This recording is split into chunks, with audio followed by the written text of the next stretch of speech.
मुस्तफ़ा करीम बैठे थे तो सैयद आयशा सिद्दीक़ा रदी अल्लाह ताला ने अर्ज की, या रसूल अल्लाह सल्लल्लाहु अलैहि वसल्लम, वो देखें सैयदा फातिमा आ गई है, वो देखें बीबी साहबा बगैर बताए आ गई। हजरत फातिमा ज़हरा आई, हुजूर ने फरमाया फातिमा बगैर इत्तला के, हुजूर छोटा सा काम था, कैसे आई हो? तो बीबी साहबा ने ना, औरतों का पल्लू होता है ना चादर का, पल्लू खोला, एक रोटी बंधी हुई थी, खोल के पेश की।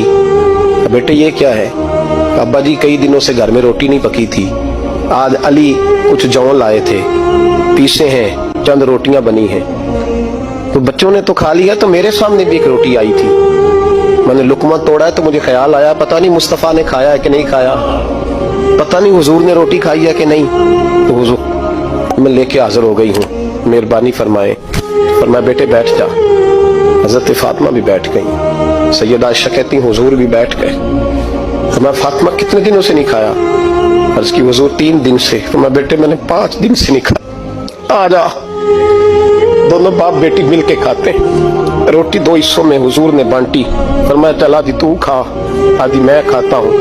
हजरत फातिमा ने लुकमा तोड़ के मुंह में रखा, रो पड़ी, हुजूर 5 दिन से नहीं खाई। और मैं बेटे चुप कर, हमारा दुनिया से क्या ताल्लुक, एक पोल रह गया है, बस अल्लाह फिर जन्नत की सारी नेमतें अता फरमाए।